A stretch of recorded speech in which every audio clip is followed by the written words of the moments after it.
Welcome back, pro wrestling fans. Welcome back, IWC. It's your old buddy, the Guardian of Chaos, Big Daddy, and I tell it like it is. I'll say that to say this, coming to you live to tape 25 feet below the surface of the earth.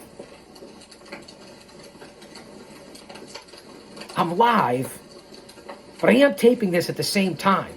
Oh, fuck it, you guys get the idea. It's another special edition of Story Time, the art of storytelling, here on Chaos Corner, on Guardian of Chaos, the YouTube channel. You're not going to want to miss this episode.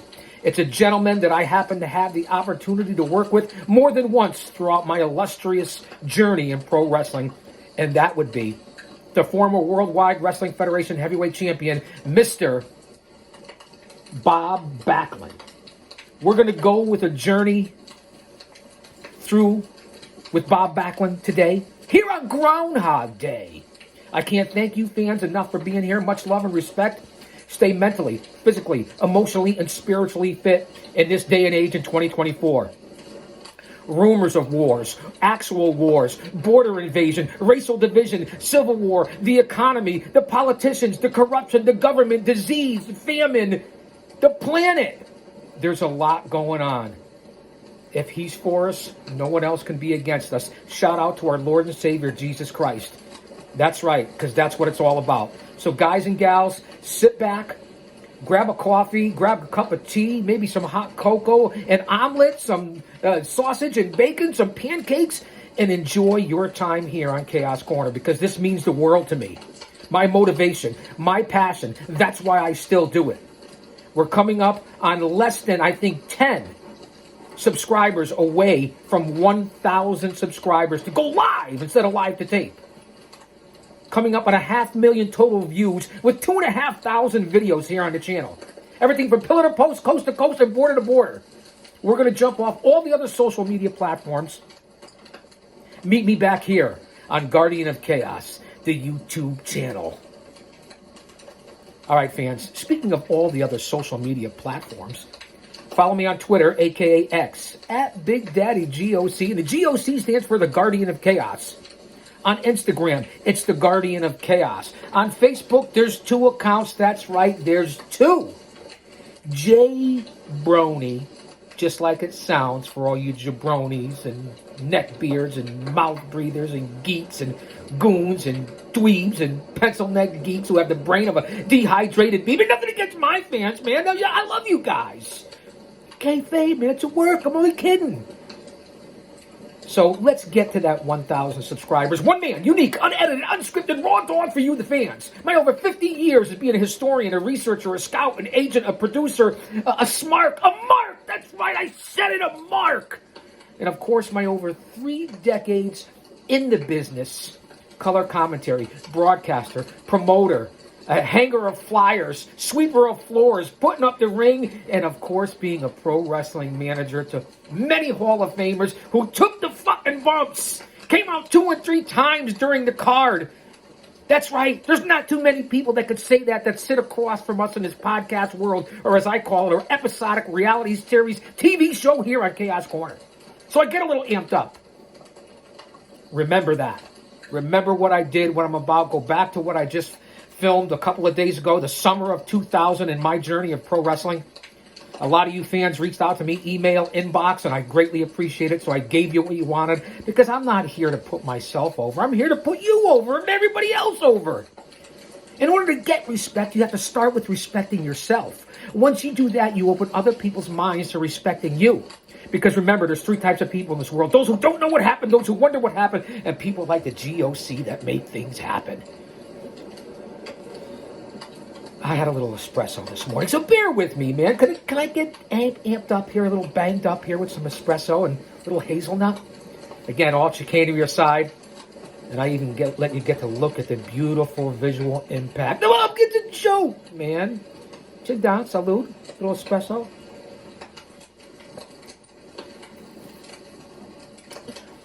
All right, guys, gals, fans, marks, geeks.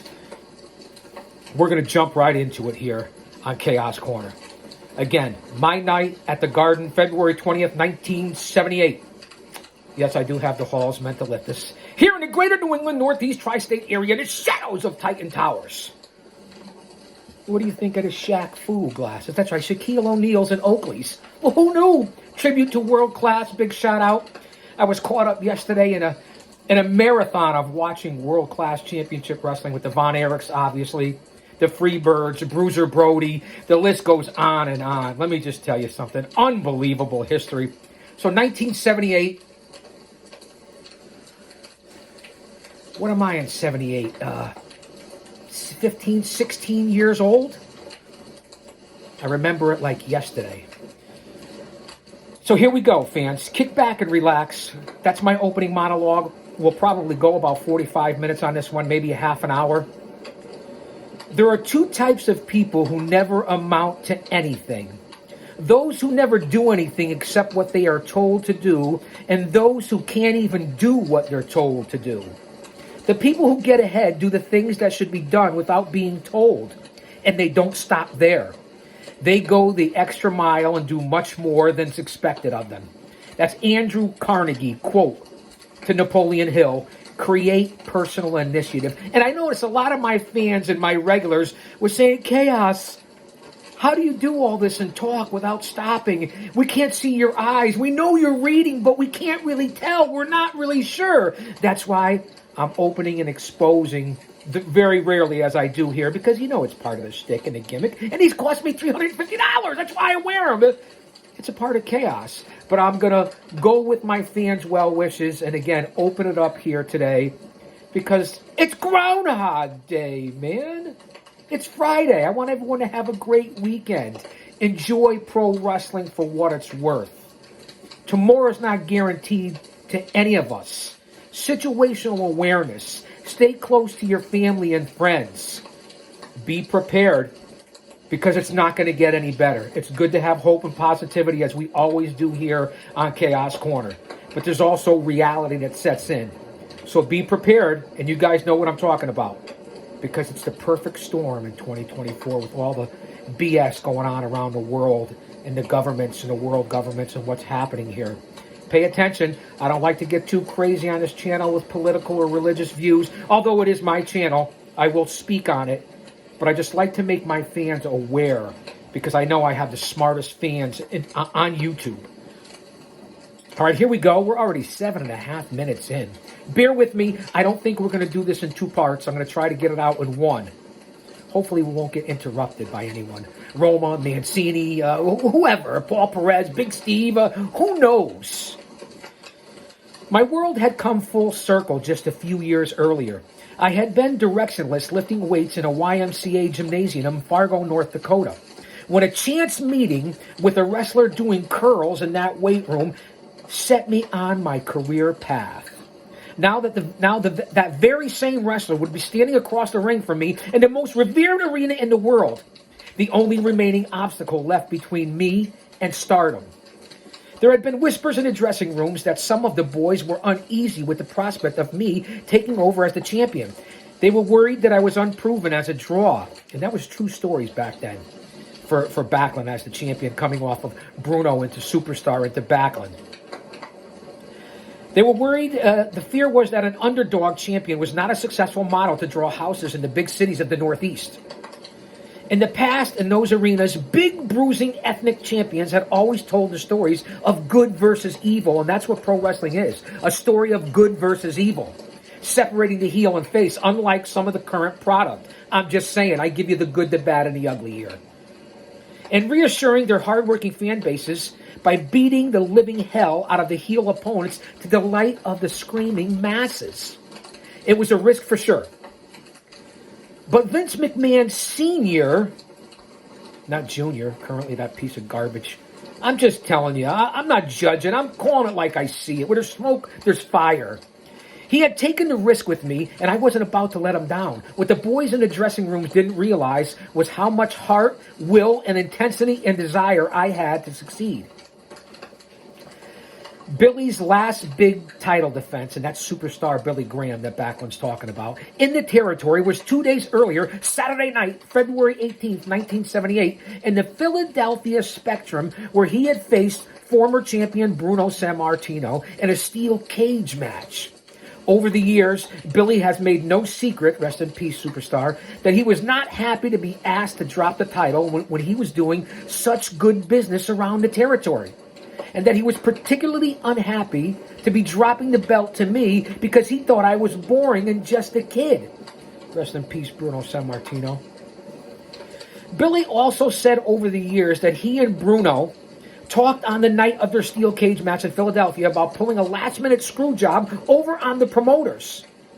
According to that story, the plan was for Billy to throw Bruno against the door in the side of the steel cage, where the door was causing Bruno to accidentally fall out of the cage and win the match, giving the promoters no choice but to put the belt back on Bruno.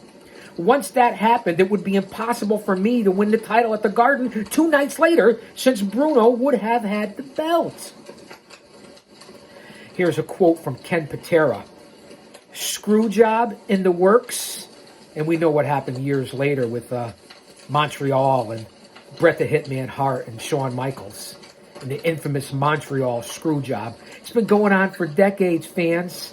This wasn't new to the WWF and the Attitude Era, the Aggression Era, whatever the fuck you want to call it. I apologize for cussing, because I know I don't have to. Big shout out to World Class once again. Can't get enough of the World Class in the early and middle 80s. In the transition from Graham to Backlund, there was definitely some talk in the dressing room about a potential screw job in the works at the Spectrum between Bruno and Graham right before the Garden show. The way I heard it, Graham was going to go into business for himself and get the belt to Bruno because he didn't want to drop it to Backlund. The story's a complete lie. This is Ken Patera talking. Then again, nothing really surprises me that comes out of Billy's mouth these days. I wanted out to get off the road and to be able to wrestle who I wanted, when I wanted, with my own schedule. I didn't want to be beholden to any particular promoter or to the champion anymore. So why would I have conspired with Graham or anyone else to acquire something that I was trying to get away from? It's absolute nonsense. Quote Ken Patera. For what it's worth, I believe Bruno's version of the story. This is back to Bob Backlund. I had no doubt that Graham wanted to keep the belt, or at the very least wanted to keep the belt away from me. He may have even talked to people in the dressing room about pulling something. But I also know from talking to Bruno that Bruno didn't want to hold the belt any longer, and he was looking forward to coming off the road. So it wouldn't make any sense for him to have a conspirator, to be a conspirator in such a scheme. In the end, I chalk this up to Billy Graham, just having a rough time facing the end of his time in the spotlight. Something I totally understand from having gone through it myself. And if you're in the business for any length of time, we all go through it. Manager, announcer, grappler, it doesn't matter. Talent, promoter, even the fans. On the night in question, Graham did in fact beat Sammartino with the booked finish. Sammartino threw Graham into the side of the cage where he smashed into the door and fell out for the win. And then went to Toronto on Sunday night where he beat Edouard Carpentier at Maple Leaf Gardens in his last title defense before coming to New York. For my part, I would be entering the ring against Graham undefeated in the WWWF and with as much of a tailwind as the Worldwide Wrestling Federation could have provided to me, given the dearth of heel talent on the roster at the time. That's right, I said dearth! Google it. Duck, go it. Fuck Google. Bobby, I've decided to put the belt on you. Nearly 10 months had passed since Vince McMahon Sr. had first spoken those words to me, but on this, the appointed and anointed day, those 9 little words were echoing in my mind as if I was hearing them for the first time. I had goose pimples all over my body, and I sat in my 1977 Buick Electra idling in Stamford, Connecticut, in a rest area on the side of I-95, bound for New York City, and reflecting on the monumental changes about to happen in my life. The morning of February 20th, 1978, had dawned clear and cold in West Haven, Connecticut. Unable to sleep, I got up before dawn, had a bowl of oatmeal, and then took Carrie, then 2 months old at the time, outside for some fresh air. We had a backpack she liked to sit in, so I put her in there, strapped her onto my back, and we took her out for a little walk. It was cold, but nothing compared to the frigid weather where we knew from growing up in Minnesota, where it was often 20 degrees below zero at sunrise. Although I had been appearing on Worldwide Wrestling Federation television programming for about 9 months, I was still by no means instantly recognized in public. It was still possible for me to go out for a jog without being recognized, or for us to have dinner in a restaurant in a town without anyone knowing who we were. As I walked through the streets of West Haven that morning, though smiling as I passed people getting into their cars on the way to work, I took a moment to appreciate the anonymity. All that was about to change. When Carrie and I got back, I went for my normal training session at the Olympic Gym in North Haven. At the time, I was doing primarily calisthenics and several sets of heavy free weights, training different parts of my body each day. I had a good workout, and I was able to get through it without interruption. That, too, I knew would be different starting tomorrow. The Olympic Gym was about to become known as the place where the World Heavyweight Wrestling Champion came for his morning workout. I went home and met Corky for lunch. We sat at the kitchen table playing with Carrie and dreaming about the many ways in which our lives were about to change. The many years of living out of boxes and temporary housing and moving every 3 to 6 months was finally over. Given that the outcomes of the matches in professional wrestling are predetermined, not fake, when an important angle is scheduled, as when you win or lose a major title, or become a heel by turning on a babyface, or becoming a babyface by turning on a heel, you can actually anticipate your future before it happens. Think about that. Put that in your pipe and smoke it. There are a lot of surreal things about professional wrestling, but being able to sit with your wife and discuss the real-life ramification of a wrestling match in New York City that wouldn't happen for another 10 hours was very strange, to put it mildly. Although Vince Sr. had not told me specifically how long I would be holding the title, he did tell me that he would plan to be in the area for quite a while, and told me to stay in the area. And that it would make sense for us to start looking for a house somewhere in Connecticut, the Constitution State, the Nutmeg State, if you will. A bunch of libtards in this state it turned out to be. I'm just saying, man. Don't flag me, Tube. Just giving my opinion, man. Freedom of speech, no? Yeah? What? Can you guys get it? Wow.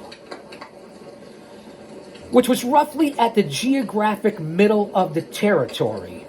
Corky and I were about to have real financial security for the first time in our lives. Not only would this actually allow us to stay in the same place for longer than 6 months for the first time since we left Minnesota 5 years earlier, it would also allow Corky to find a permanent job, and for us to set down roots and live like normal people. As we contemplated these changes, we promised each other that we wouldn't let fame change us, and that we would try our best to hang on to our solid Midwestern values and the basic way in which we were both raised.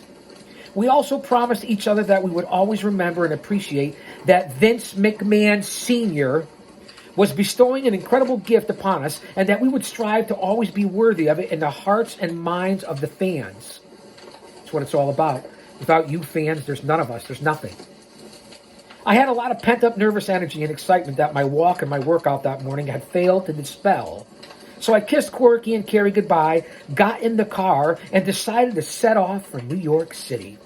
And that's when the doubts started. As I sat there in the car at the Stanford Rest area, I began to think about Vince Sr. and his vision of an all-American underdog champion, someone who could represent the dreams and hopes of the average American. He was no American dream, Dusty Rhodes, though. Let's face it, but you got to respect where Backlund's coming from and what he's saying. And again, I had a chance to view him live in ring and interview him on a live edition of Chaos Corner for Paradise Alley Pro Wrestling for the Hercules Memorial Tournament. Hercules Hernandez, Paul Roma's our partner, Power and Glory.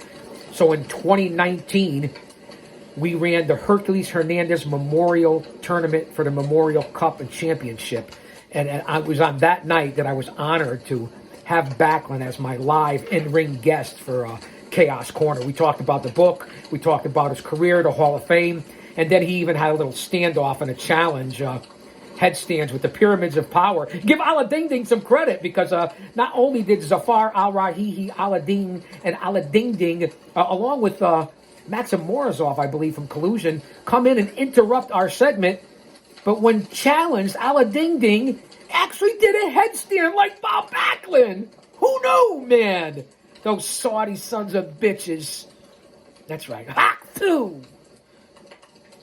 That was pretty impressive. And then, of course, back in the late 90s, early 2000s, Backlund and I were on some of the same events, including for Jason Knight's Assault Pro Wrestling, unbelievable Assault Championship Wrestling. Jason's still running today, so shout out to the locals. This is what happens here on the channel. We get sidetracked. I make it relatable. I tell you about my career, the people I've worked with, my circle, and how it affects everything in this business. And that's why you're here, because there's no other channel like this that brings you the relatability, the experience, the psychology, the emotional investment that you get here on Chaos Corner from the Guardian of Chaos.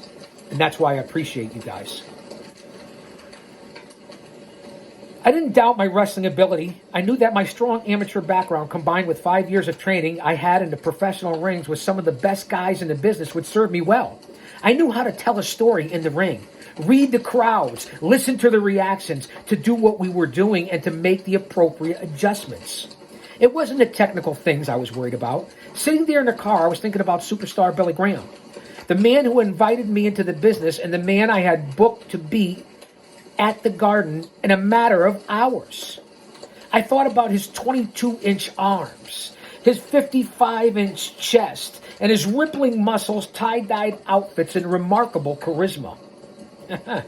Let that sink in. I thought about the interviews he had given during his time as the world champion that channeled Muhammad Ali and drove the crowds wild.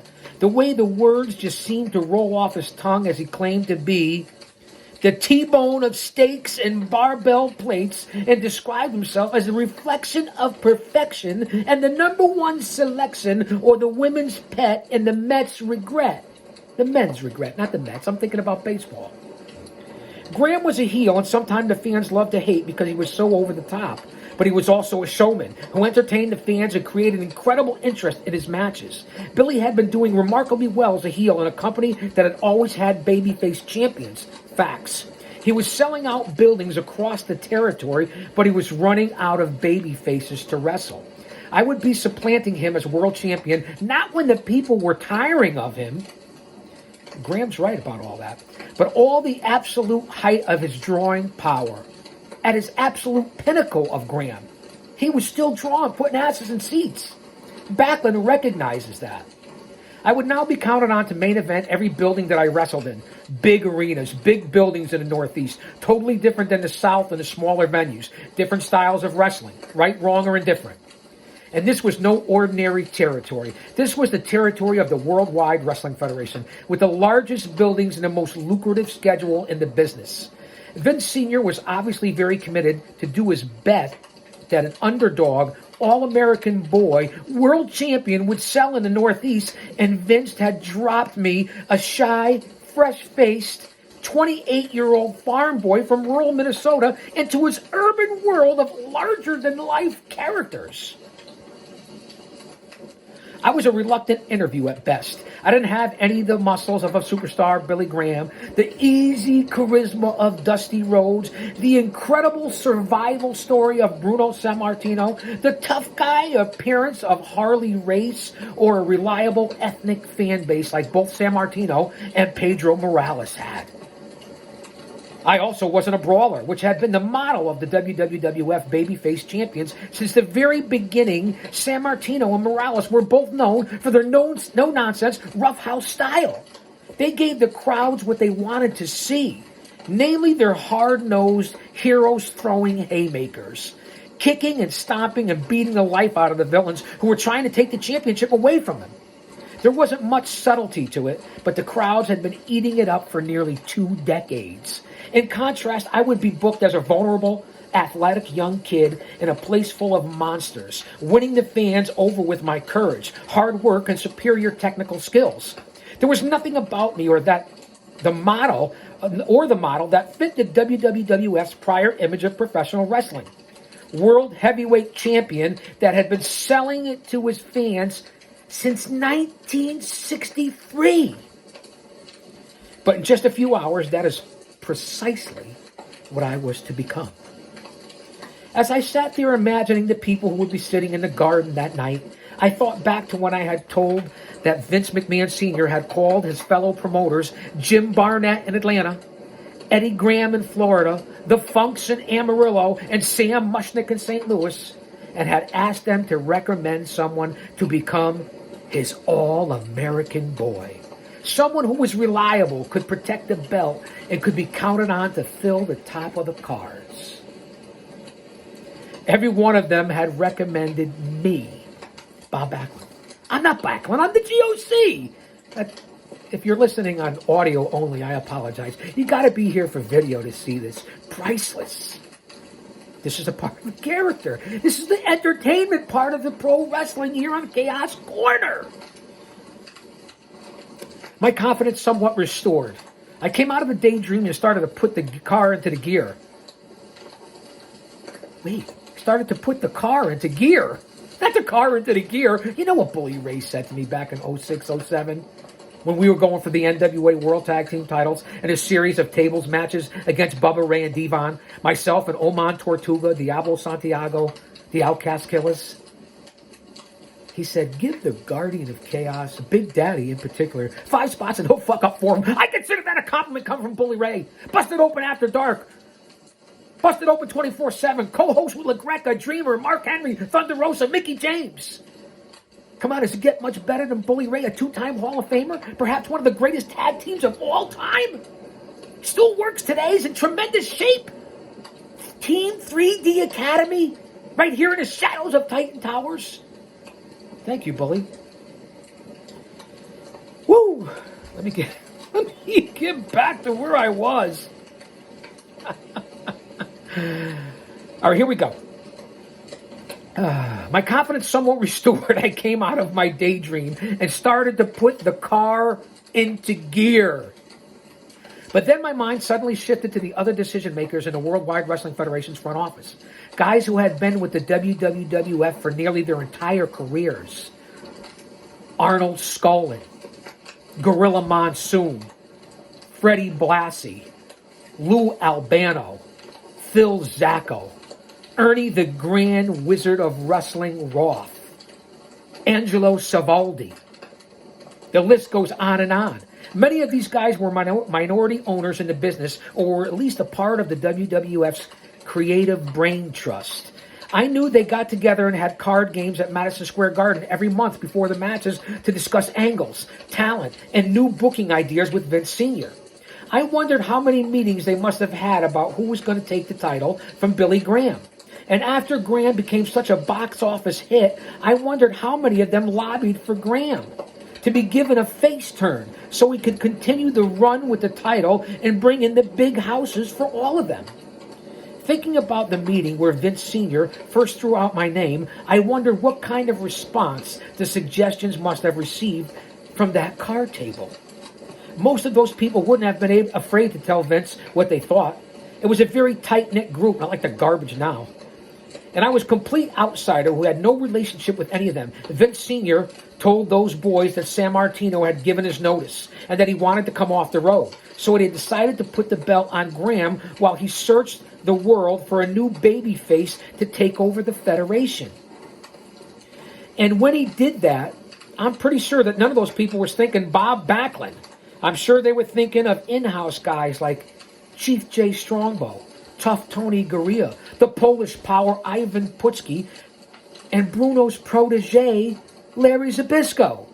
So I started to wonder whether I might be walking into a hornet's nest of internal politics where everybody both in the front office and in the dressing room would be rooting for me to fail.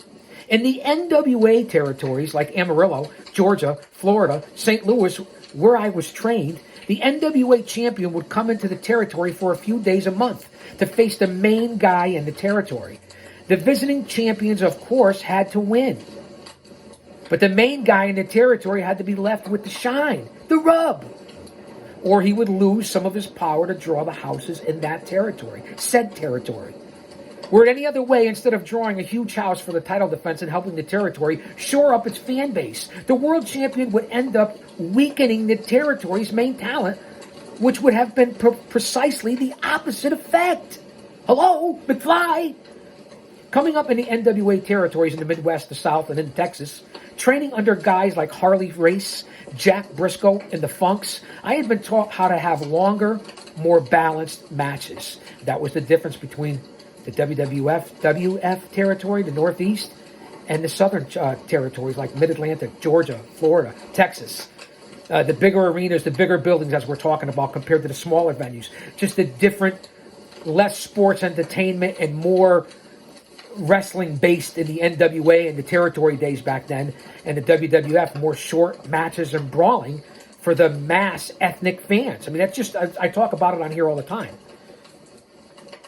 We were trained to start off slow, draw the people in, trade offense with your opponent with the action, seesawing back and forth until you had determined what the particular crowd was into that night.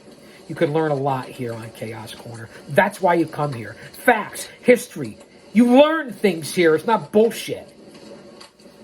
We'd work up a particular high spot and then back off. Work up to another and back off, and then maybe work in near a fall or a false finish until the energy in the crowd was high as we could possibly get it, and then go home with the booked finish. Does that happen today? No. Be honest with yourselves. Look in the mirror.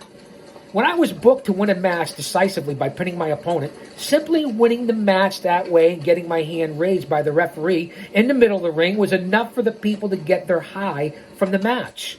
So in matches where I was booked to go over my opponent by pinning him, I saw my job as making sure to leave something for my opponent so he could keep his heat.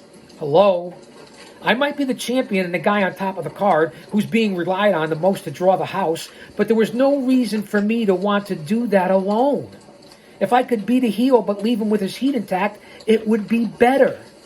Hello? In a better position to help draw the next house or the future houses by appearing to be a bigger threat to whatever babyface he was booked to wrestle next. Let that marinate. That's why you're not beating someone unless you beat someone, is the quote. You have to, the person that you go over on and that you beat, what's the sense of making them look weak unless it's for a push or a drive where you're just doing, enhancement or jobber matches. I like the word jobber matches, squash matches. If you didn't beat anybody, what does it mean? In order to get over, you have to beat someone who is over. So this is perfect Pro Wrestling 101, if you understand, if I'm saying it the right way to relate it to you guys. I'm missing a quote in there somewhere.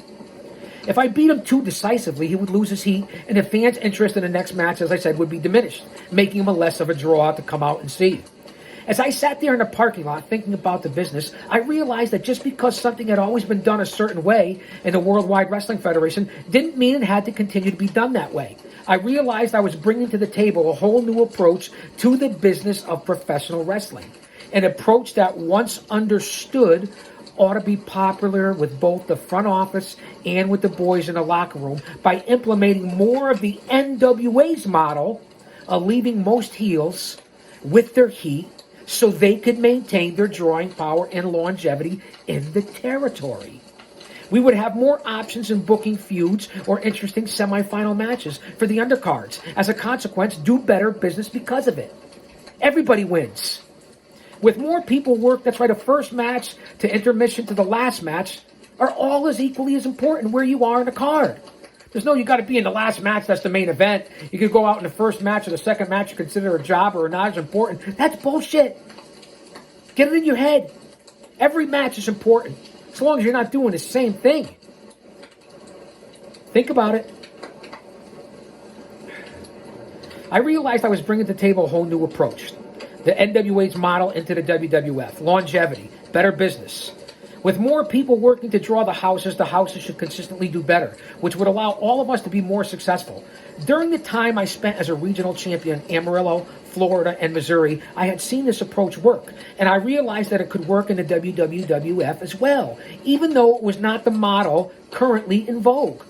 Vince McMahon Sr. must have recognized this too. The fact that the All-American boy archetype was set up to be an underdog played perfectly into the business model. It would allow me to take that approach with nearly every match I had. It was at that moment that I realized that Vince Sr. had thought this all the way out. That his choice of having an underdog All-American boy as his champion would not only allow for a different look, but also a more robust business model to take the Federation forward, and that my look, my background, and my training were all perfectly suited to it. I pulled my car onto I-95 South, and I headed to the destiny that lay ahead for me in New York City. I recognized that it might take a while for people in the front office, in the dressing room, and in the crowds to adjust to our new way of doing things. But now that I understood how it all fit together, I was very confident that we were going to make it work. I knew that at the outset there might not be a heck of a lot of people behind me, but I also was confident that given time to do so, I could win them over. Stand by, fans. Stand by here. We're a half an hour in. Just want to see where we're going from here, because maybe we'll do this into a part 2, give you the setup here, and then come back to that infamous night of February 20th, 1978. So I think that's what we're going to do. We'll come back for part 2. We're 35 minutes here. Part 1 of my night at the Garden, February 20th, 1978, with Worldwide Wrestling Federation Heavyweight Champion, the All-American boy, Bob Backlund. I'll be back for part 2 on Groundhog Day. Let's enjoy the weekend. I'll say that to say this, because I tell it like it is. Don't you dare miss it. Part 1, come back for part 2.